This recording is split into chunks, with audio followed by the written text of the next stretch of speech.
அமெரிக்காவுக்கும் ஈரானுக்கும் இடையிலான போர் பதட்டம் அதிகமாக இருக்கிற இந்த நேரத்தில் ஈரானோட தலைநகரமாக இருக்கிற தெஹ்ரானில் நடந்த ஒரு சந்திப்பு இப்போ உலக நாடுகளையும் அதிர வச்சிருக்கு. ரஷ்யாவோட பிரசிடண்டாக இருக்கிற புடின் அவர்களுக்கு ரொம்ப நெருக்கமான செர்ஜி சிவ் அவர்கள் ஈரானோட பிரசிடண்ட்டை நேரில் போய் மீட் பண்ணி பேசியிருக்கார். இது வெறும் ஒரு மரியாதை நிமித்தமாக நடந்த சந்திப்பு மட்டும் இல்லை, இது அமெரிக்காவுக்கு கொடுக்கப்பட்ட ஒரு நேரடியான வார்னிங்காக பார்க்கப்படுது. இதை பற்றி தான் இன்றைக்கு இந்த வீடியோவில் நாங்கள் தெளிவாக பார்க்க போகிறோம். வீடியோக்குள்ளே போகிறதுக்கு முன்னே நம்ம சேனலை சப்ஸ்கிரைப் பண்ணி பக்கத்துக்கு பெல் ஐக்கானை கிளிக் பண்ணி வைங்க. அப்போ தான் நான் போடக்கூடிய வீடியோஸ் நீங்கள் உடனுக்குடன் பார்க்க முடியும். வாங்க இப்போ வீடியோக்குள்ளே போகலாம். கொஞ்ச காலமாக அமெரிக்கா தரப்புலேருந்து ஈரானுக்கு எதிரான போரை ஆரம்பிக்க போகிறோம்னு சொல்லி கொண்டு இருக்காங்க. ஆனால் இப்போ ரஷ்யா நேரில் வந்து கை கொடுத்து நின்ன உடனே நிலைமை தலைகீழ மாறிடுச்சு. ஈரான் இனிமேல் தனியாடு இல்லை, நாங்கள் அவங்க பின்னாடி இருக்கோம் என்பதை ரஷ்யா செயலில் காட்ட ஆரம்பிச்சிருக்காங்க. இந்த மீட்டிங்கில் கை குலுக்கியது, கிஃப்ட்டுகள் பரிசுகளை பரிமாறிக்கொண்டதெல்லாம் சும்மா சாதாரணமான விஷயம் இல்லை.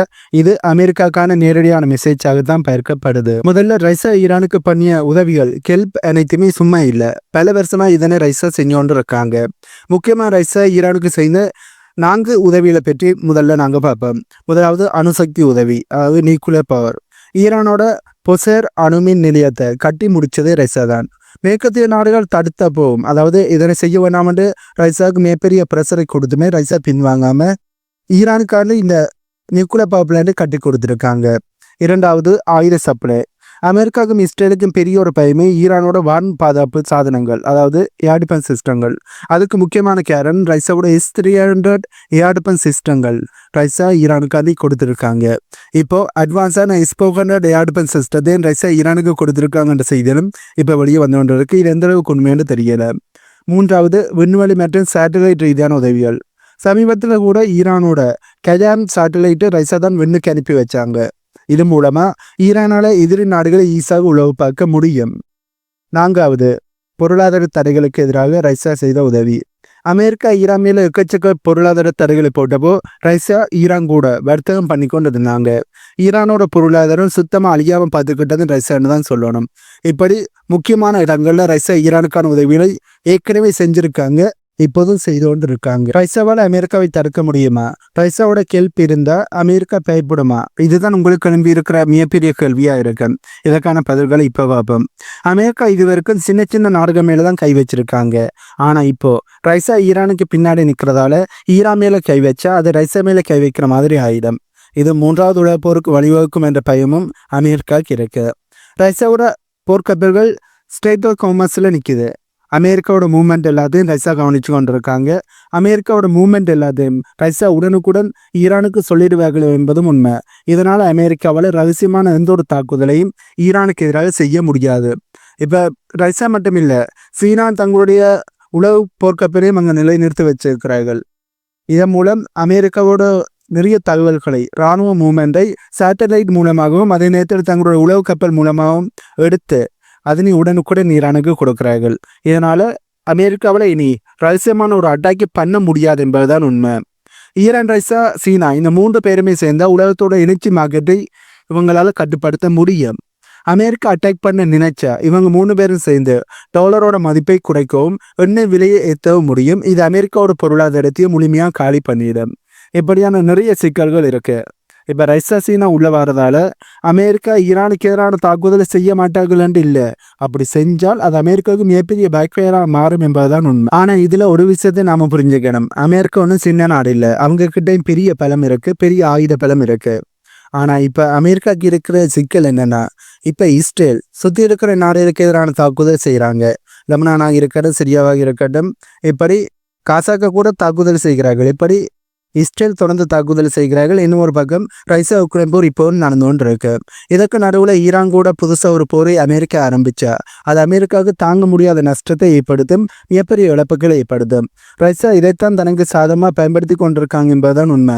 ரஷ்யா என்ன நினைக்கிறாங்கன்னா, அமெரிக்காவின் மிடில் ஈஸ்டில் பிஸியாக வச்சிருந்தா உக்ரைனில் தங்களுக்கு வசதியாக இருக்கும், அதாவது உக்ரைனில் தாங்க நினைச்சதை அடையலாம், ஈஸியாக அடையலாம், எந்த ஒரு தடைகளும் இருக்காதுன்னு ரஷ்யா நினைக்கிறாங்க. இப்படி ரஷ்யா கணக்கு போட்டதால தான் மிடில் ஈஸ்டில் அமெரிக்காவை மாட்டி விடுவதற்காண்டி ரஷ்யா ஈரானுக்கான உதவிகளை செய்ய ஆரம்பிச்சிருக்காங்க. இதற்கிடையில இன்னும் ஒரு பெரிய விஷயம் நடந்திருக்கு. ஈரானோட பண்டார் அப்பாஸ் துறைமுகத்துக்கு ரஷ்யாவோட போர்க்கப்பலும் வந்து இறங்கி இருக்கு. இந்த இடம் ரொம்ப முக்கியம். உலகத்தோட எண்ணெய் போக்குவரத்தில் 5ல் 1 பங்கு இந்த ஸ்ட்ரெய்ட் ஆஃப் ஹார்மஸ் வழியாக தான் நடக்குது. இங்கே ரஷ்யாவோட டிஸ்டோர் வகை போர்க்கப்பல்கள் நிற்கிறது. அமெரிக்காவுக்கு பயங்கரமான நெருக்கடியை கொடுக்கும். ஈரான் அதிகாரிகள் ரஷ்யா கப்பலுக்கு போய் அவங்களை வரவேற்ற விதம், அவங்களுக்கும் ஈரானுக்கும் இடையிலான ஒற்றுமை, அதாவது ஈரானுக்கும் ரஷ்யாவுக்கும் இடையிலான ஒற்றுமையை வெளிக்காட்டி இருக்கு. அது மட்டும் இல்லாமல் ரஷ்யா தரப்புல இருந்து இது வெறும் பயிற்சி மட்டுமில்லை, நாங்கள் எக்காலத்திலும் ஈரானுக்கு சப்போர்ட்டாக நிற்போம் என்பதையும் சொல்லியிருக்காங்க. இதன் மூலம் இந்த ஸ்ட்ரெய்ட் ஆஃப் ஹார்மஸில் ரஷ்யாவோட கப்பல்கள் நிற்கிறது ஈரானுக்கு மிகப்பெரிய ஒரு துணியாங்க இருக்கும் என்பதுதான் உண்மை. இதில் ரஷ்யா மட்டும் இல்லாமல் சீனாவும் உள்ள வந்திருக்காங்க. சீனா தங்களுடைய கப்பல்களை அனுப்பி வச்சிருக்காங்க. ஈரான், ரஷ்யா, சீனா இந்த 3 பேரும் சேர்ந்து மெரைன் செக்யூரிட்டி பெல்ட் அப்படிங்கிற பேரில் ஒரு பெரிய கடற்படை பயிற்சியை நடத்துகிறாங்க. ஓமன் வளைகுடாவில் இருந்து இந்திய பெருங்கடல் வரைக்கும் இவங்க நடத்துகிற இந்த ட்ரில் மேற்கத்திய நாடுகளோட ஆதிக்கத்துக்கு ஒரு பெரிய ஒரு செக் மேட்டாக பார்க்கப்படுது. கடலில் இனிமேல் நீங்கள் மட்டும்தான் ராயான்னு நினைக்காதீங்கன்னு இந்த 3 பேரும் ஒன்றா சேர்ந்து மேற்குலக நாடுகளுக்கு ஒரு மெசேஜை கொடுத்துருக்காங்க.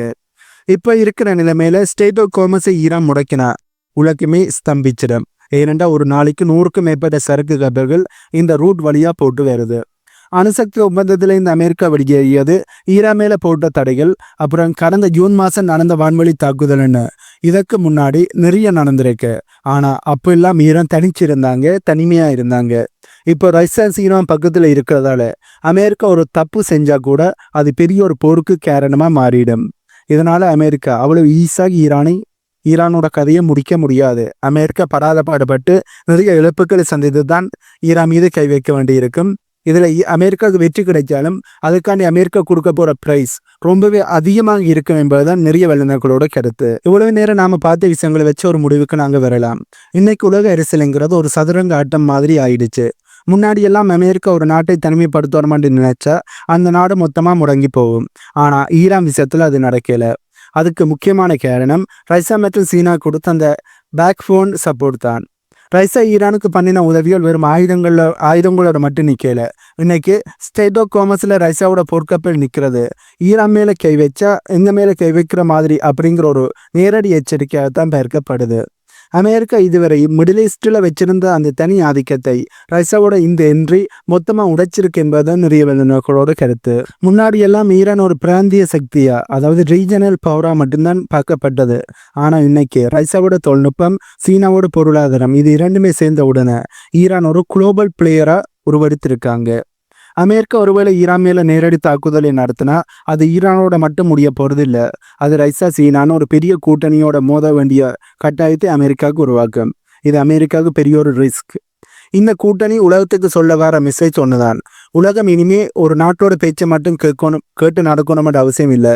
மேற்கத்திய நாடுகளோட கடற்சார் ஆதிக்கம் முடிவுக்கு வர்றதையே இந்த மெரீன் செக்யூரிட்டி பெல்ட் பயிற்சிகள் காட்டுதுன்னு சொல்ல முடியும். அதாவது ஈரான், சீனா, ரஷ்யா இந்த 3 நாடுகளும் சேர்ந்து செய்ய போற இந்த மெரைன் செக்யூரிட்டி பெல்ட் என்ற இந்த ட்ரில் உலகத்துக்கு ஒரு மெசேஜை சொல்லுது. ஜெனீவாவில் ஒரு பக்கம் டிப்ளமசி பேச்சுக்கள் நடந்தாலும் கடல்ல நடக்கிற இந்த இராணுவ நடவடிக்கைகள் நிலைமையை ரொம்பவே கிரிட்டிக்கலாக மாற்றியிருக்கு. இதன் மூலம் நடந்த பேச்சுவார்த்தை சக்சஸ் அளிக்கல் என்பது தெளிவாக தெரியுது. அமெரிக்கா தன் பிடிவாதத்தை விட்டுட்டு இறங்கி வருமா, இல்லை இந்த மோதல் ஒரு பெரிய ஒரு உலக போருக்கு வழிவகுக்குமா? இதுதான் இப்போ அனைவருக்கும் அனுப்பியிருக்கிற கேள்வியாக இருக்கு. இப்படி மட்டும் பெரிய ஒரு போர் வந்தா அது யாராலையும் தாங்கிக்க முடியாத ஒரு பொருளாதார பேரழிவை தான் ஏற்படுத்த போகுது. ஈரான் இப்போ முன்னியதை விட அதிக பலத்தோடு இருக்காங்க. ரஷ்யாவோட கைகள் ஈரானை பலமாக பிடிச்சிருக்கு. இது அமெரிக்காவுக்கு பெரிய ஒரு செக்மேட் தான். இந்த அதிரடி கூட்டணியை பற்றி நீங்கள் என்ன நினைக்கிறீங்க? ரஷ்யாவோட இந்த சப்போர்ட் சரிதானா, இல்லை இதால் உலக அமைதி கெடுமென்று நீங்கள் நினைக்கிறீங்களா? உங்களோட ஆழமான கருத்துக்களை கமெண்ட்ல சொல்லுங்கள். இந்த வீடியோவில் நான் சொன்ன தகவல்கள் உங்களுக்கு புதிதாக இருந்திருக்குமென்னு நம்புகிறேன். இந்த தகவல்கள் உங்களுக்கு புதிதாக இருந்தால் இந்த வீடியோக்கு லைக் பண்ணி நம்ம சேனலை சப்ஸ்கிரைப் பண்ணி பக்கத்துக்கு பெல் ஐக்கானை கிளிக் பண்ணி வைங்க. அப்போ தான் நான் போடக்கூடிய வீடியோஸை நீங்கள் உடனுக்குடன் பார்க்க முடியும். இன்னும் ஒரு புதிய வீடியோவில் உங்களை மீட் பண்ணுறேன்.